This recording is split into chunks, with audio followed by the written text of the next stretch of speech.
जय श्री सद्गुरु प्रभु महाराज को जय। श्रीमद् बृहद्वासिष्ठ सिद्धांत श्री श्रीधर शिवराम दीक्षिताचल गुरुपीठमु अचल गुरुगीता मंदिरमु चंद्रूका श्री माता सुशीलमांब समेत श्री सदानंद सायनाचल निजगुरु परब्रह्मणे नमः। श्री मंता सदानंद सायनाथ स्वामुల వారి పరిపూర్ణ బోధామృత ఉపన్యాసములు ప్రారంభము.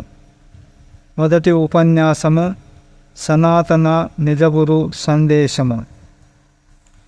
శ్రీమన్మహీమండలంబునంగల మానవ మహాశైలారా, శ్రీ మదశరీర నిజగురు సాంప్రదాయక సనాతన ధర్మోపదేశికేంద్రులెందరో వారందరికీ నా నిరంతర గురుచరణ స్మరణీయ వందనములు.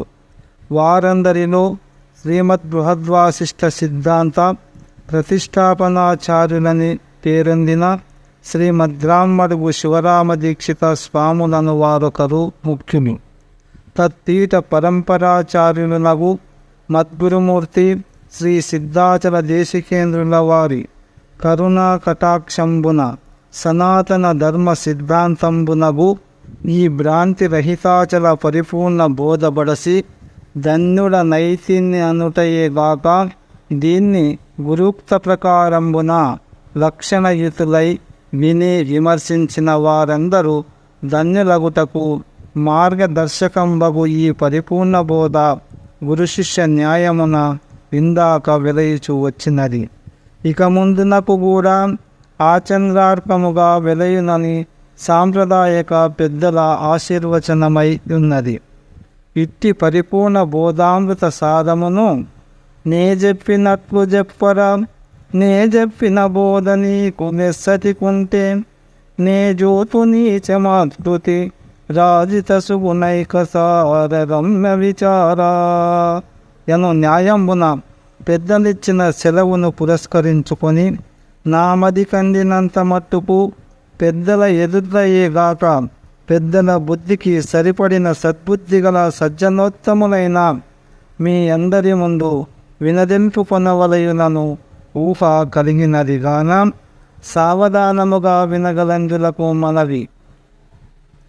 మహాశైలారా, జనన మరణంబులకు లోనగు సకల ప్రాణులయందు మానవ మాతృలమైన మనము జన్మించినది మొదలు మరణించు వరకు సుఖదుఖములు, మేలు కీడులు, లాభ నష్టములు, మంచి చెడులు, ఆపద సంపదలు, భయభ్రాంతులు ఎన్ని అని చెప్పనగును. జీవితకాలమంతయు ఇట్టి ద్వంద్వ వ్యవహారములతో కూడి ఉన్నది. ఇందులో ప్రతివారు సుఖ సంబంధమగు దానినే కోరుదురు గాని దుఃఖ సంబంధమగు దానిని ఎవ్వరునూ కోరుకొనుటలేదు. కోరినటువంటి సుఖము తత్కాలమున రానే రాదు, వచ్చినను క్షణభంగురమే గాని జీవిత పర్యంతరం ఉండబోదు. కోరనటువంటి దుఃఖమైతే రాకమానదు. క్షణభంగురమైన యా సుఖము కూడా దుఃఖమునకే హేతువగుచున్నది. అయితే శాంతి చేకూర్చని సుఖ దుఃఖ మిశ్రిత వ్యవహారమంతయు కేవల దుఃఖమయమయ్యే ఉన్నదనవచ్చును. ఇట్టి కష్టభూయిష్టమగు జన్మను ధరించి దుఃఖముల పాలగుట కంటే జన్మించకయుండిన బాగుండునని అనిపించును. అయితే మనము పుట్టక పూర్వము చచ్చిన తరువాత మనమున్నామని కానీ లేకున్నామని కానీ మనకేమియూ తెలియదు. పుట్టిన తరువాతని కదా మనము పుట్టినామనియు చచ్చుటయు కూడా సిద్ధమేననియు ఇట్టి పుట్టుక దుఃఖానుభవమునకేనా లేక దుఃఖ విరహితమగు పదకారిన సంగు పరమార్థమిందేమైనను గలదాయను విజ్ఞానము కూడా పుట్టినందులకే తెలియబడుచున్నది. కాన పుట్టినది కూడా ఒక పుణ్యమే అనుకొనవలెను. ఇట్టి పుణ్యతమమైన మానవ జన్మ ధరించే చావక మొదలే ఈ పుట్టు చావులకు గల కారణమేమి అని విచారించుకొనవలసి ఉన్నది. అయితే కారణమేయుండి కలిగినట్లయితే చచ్చుటెందులకు, చావు కలిగిన ఈ పుట్టుకెందుకు? ఒకవేళ కారణమేమియు లేక తనకు తానే కలిగినదని ఎనిన అంతకు మొదలు తాను యుండు కలిగిన లేకనే కలిగిన ఎను శంక కలుగును. లేకనే కలిగినని అనిన లేనిది లేకనేయుండగా లేనిది కలుగునెట్లు? ఉండియే కలిగినని అనిన ఉండగా మరి కలిగిననుటయే కూడదు అని ఇత్యాది శంకలు మనలో స్ఫురించును. పోనీ కారణముండి కలిగినదో కారణమేమియు లేకనే కలిగినదో కానీ ప్రస్తుతము పుట్టినామను భ్రాంతి చచ్చదమను భయము మాత్రము మనకైతే కలిగి ఉన్నది. ఇట్టి భయభ్రాంతులతో కూడిన జీవిత వ్యవహారమునందు సతమతమగుట కంటే పుట్టని గిట్టని జాడ కనుకొని జనన మరణ రాహిత్య రూప మోక్షమును గురించి ప్రయత్నించుటే సకల జీవోపాధుల కంటే ప్రత్యేకముగా ప్రసాదింపబడిన విజ్ఞానవంతమగు మానవోపాధి ధరించిన మనకు ముఖ్య కర్తవ్యమై ఉన్నది. కాన మానవులమగు మనకు భుక్తితో పాటు ముక్తి ఎన్ను ముఖ్య అవసరమేనని ఇందుకు ధర్మ అర్థ కామ మోక్షంబులను చతుర్విధ ఫల పురుషార్థములలో మొదటిదగు ధర్మమును అనుసరించి కడపటిదగు మోక్ష ప్రాప్తికి అనుకూలముగా మధ్యన గల అర్థ కామంబుల సద్వినియోగపరుచుకొని ప్రవర్తించుటయే మానవత్వమునకు గల ప్రత్యేక విశిష్టత. అయితే మనలో కొంత దానము ధర్మము యజ్ఞము యాగము జపము తపము తీర్థస్నానము క్షేత్రదర్శనము భగవద్భక్తి పూజ భజనము దశమి ఏకాదశి మహాశివరాత్రి వ్రత ఇత్యాది పుణ్య కర్మాచరణాదుల వలననే ముక్తి సంప్రాప్తమగునని జనుకొనుచున్నాము. జీవ బ్రహ్మైక్యమే ముక్తి అని కొంత, తన్ను తాను గనుటయే లేదా ఆత్మానుభవమే ముక్తి అని కొంత, ఇట్లు ముక్తిని గురించి ప్రతిపాదించు యుక్తులెన్నియో మనలోనే మనమను పొందుచున్నాము. కానీ వాస్తవిక జ్ఞాన దృష్టితో విలోకించినచో పై వాటి వలన ముక్తి అను సంపూర్ణ ఫలం అందబోమని తెలియబడుచున్నది.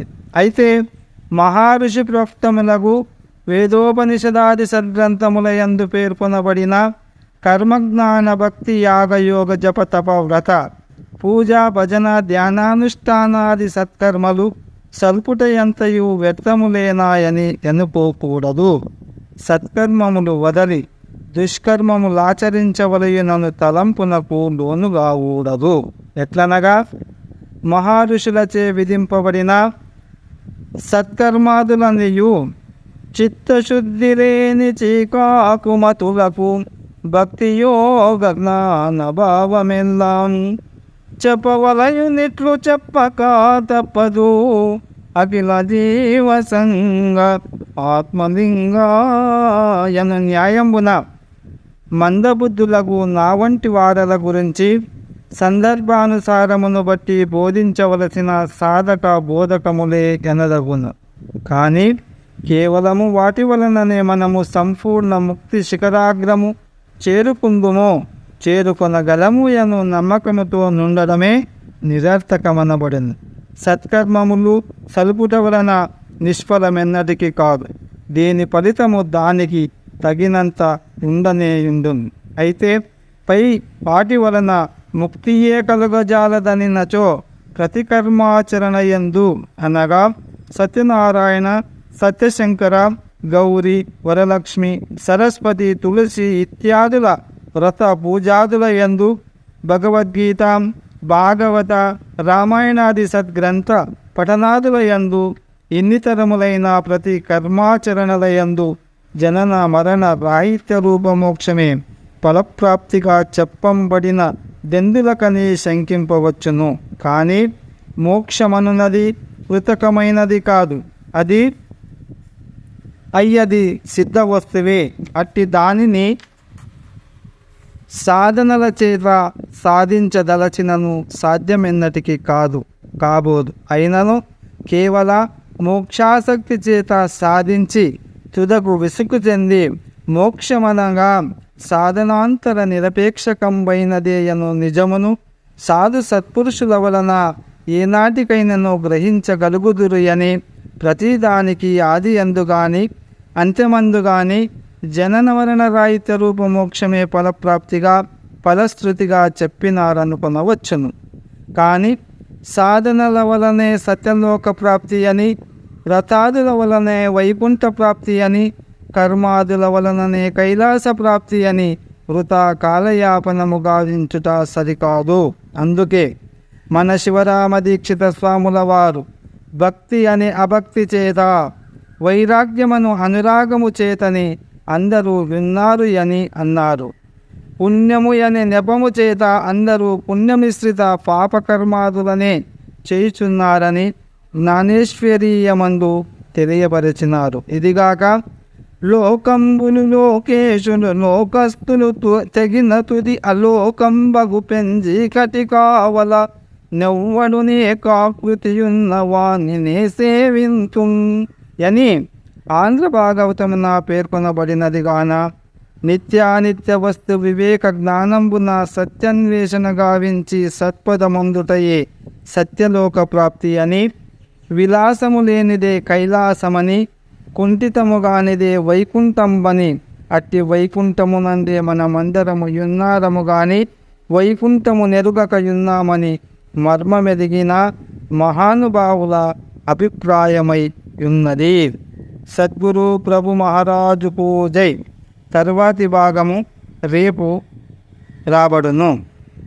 జై సద్గురు ప్రభు మహారాజుకు జై.